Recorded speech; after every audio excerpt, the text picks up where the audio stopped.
What we're witnessing in Indianapolis is a complete organizational breakdown. The Indiana Fever, a franchise that should be celebrating having the most marketable player in women's basketball history, has instead managed to alienate their superstar through medical negligence, coaching incompetence, and organizational dysfunction. She has met with a different doctor,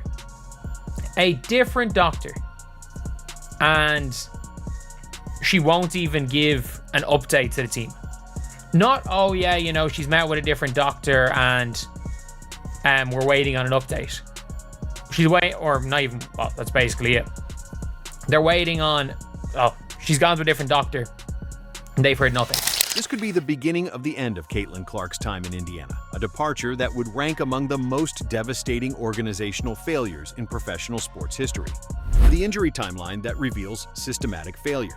When you examine Caitlin Clark's injury history this season, a disturbing pattern emerges. This is a player who never missed a single game due to injury during her entire college career at Iowa. She also played every single game of her rookie WNBA season, proving her durability. Yet suddenly, under the Fever's medical supervision, she's become injury-prone in ways that defy explanation and raise serious questions about the organization's medical staff competence. News: Caitlin Clark. Following a July 15th injury to her right groin, Indiana Fever guard Caitlin Clark underwent further medical evaluations earlier this week. The team can confirm that no additional injuries or damage were discovered through the evaluations. Clark will continue working with the Fever medical team on her recovery and rehabilitation, with the priority on her long-term health and well-being.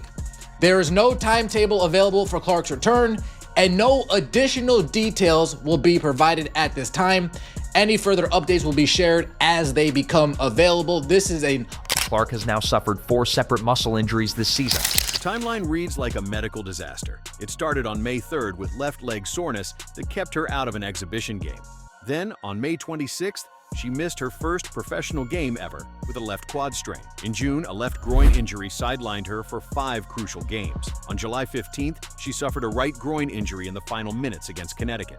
As of July 31st, the team announced there's no timetable for her return with no additional details provided, a statement that reeks of organizational confusion. That's 11 regular season games missed, plus the Commissioner Cup final. For context, that represents nearly half of a WNBA season lost to what should be preventable soft tissue injuries. When you have a player of Clark's caliber suffering this many muscle strains in such a short time frame, you're looking at systematic failure in player health management. Medical professionals point out that recurring groin and quad injuries in elite athletes typically indicate inadequate conditioning protocols, insufficient rehabilitation time, or failure to address underlying biomechanical issues. The fact that she keeps suffering the same types of injuries suggests the root cause has never been properly identified by the Fever's medical team. Breaking point: when trust completely erodes. The moment that changed everything came after Clark's latest groin injury. According to multiple sources, she told team officials, "I'm getting my own doctors. I'm not using our doctors. This wasn't a casual decision to seek a second opinion. This was a complete rejection of the organization's medical competence." Clark has now sought treatment from specialists in New York, assembling her own medical team independent of the Fever organization. Here's what should terrify every fan. She's refusing to share the results with the Fever's training staff. When Coach Stephanie White was asked about Clark's condition, she had to admit she hadn't even spoken with the trainers about what Clark's outside doctors discussed. Caitlin Clark's team has made it known we are going to be holding her out until she is fully recovered. We are not going to be rushing her back at all.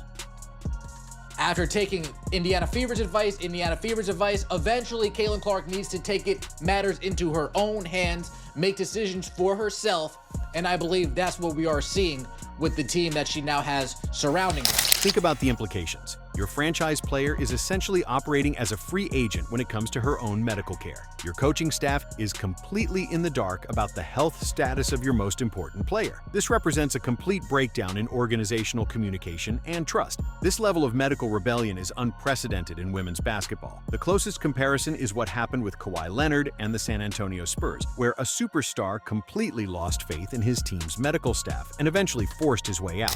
The only good news about today is Caitlin Clark Clark is no longer dealing with Stephanie White and these coaches and this Indiana Fever medical staff, trainers, doctors, none of that. She's seeing her own medical doctors, her own team.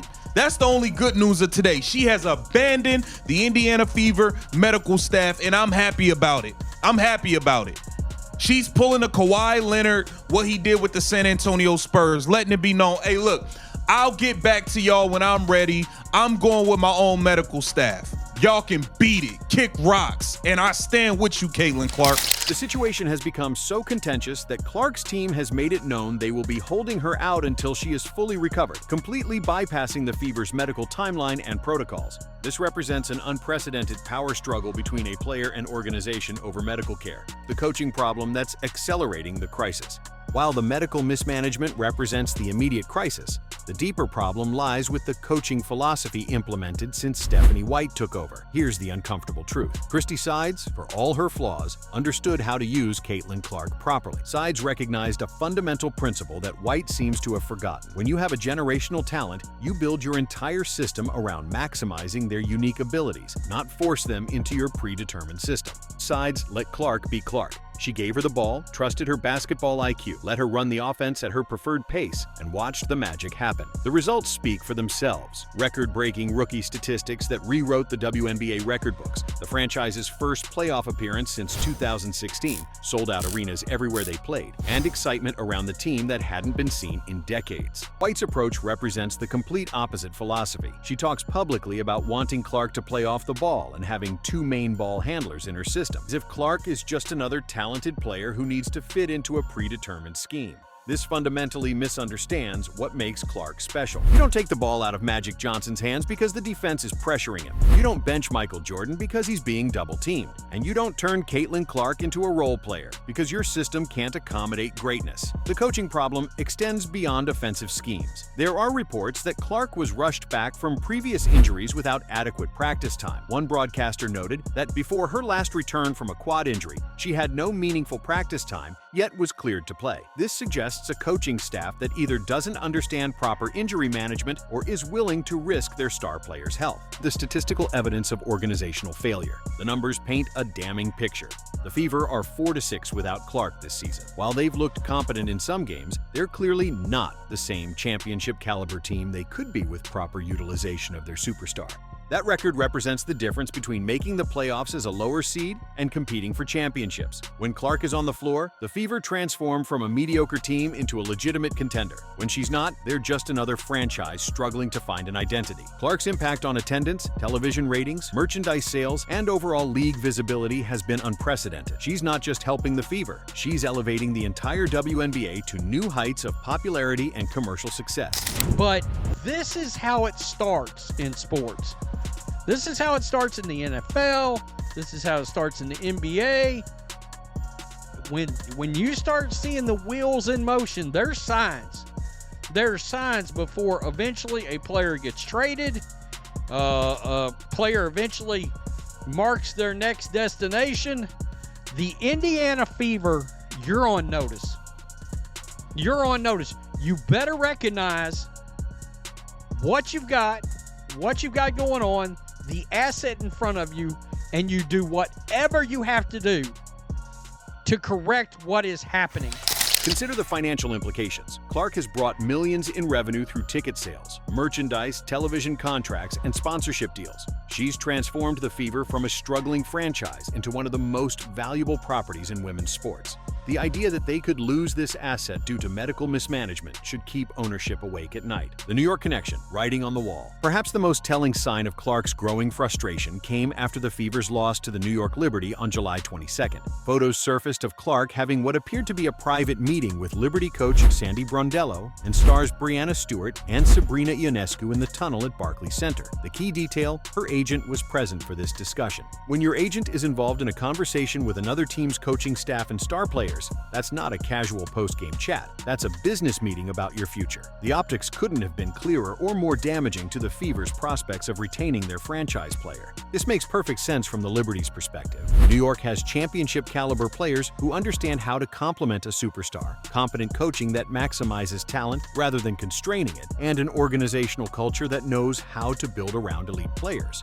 Most importantly, they wouldn't waste Clark's prime years trying to turn her into something she's not. The Liberty have been positioning themselves as Clark's eventual destination. Multiple sources suggest they've made it clear they want her when she becomes available. This isn't speculation. This is strategic planning by an organization that recognizes an opportunity to acquire transformational talent. The broader implications for women's basketball. Clark's situation has implications that extend far beyond one player and one organization. She's currently at the peak of her powers, drawing unprecedented crowds and television audiences wherever she plays. The Caitlin Clark effect has transformed venues from 3,500-seat arenas to 17,000-seat stadiums. When Clark plays, she doesn't just fill seats, she creates events. Her presence transforms regular season games into must-see television, generates social media buzz, and attracts fans who might never have watched women's basketball otherwise. She's inspiring a new generation of young athletes and proving that women's sports can generate the same level of excitement as their male counterparts. The idea that this transformational impact could be wasted due to organizational incompetence represents a tragedy not just for the Fever, but for the entire WNBA. Clark is in her prime right now, at 23 years old with peak athleticism and proven ability to dominate. These should be the years where Indiana builds a dynasty around her.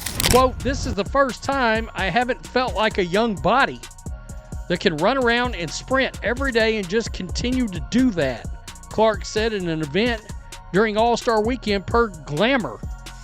Being a professional athlete, you really have to take care of both your body and your mind.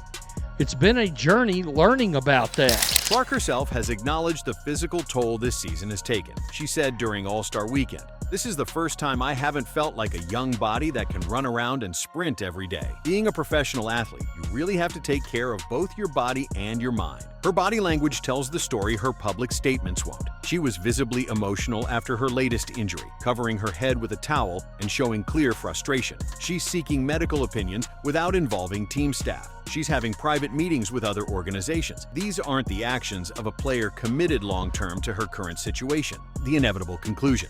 Here's the reality that Fever fans, management, and ownership need to accept.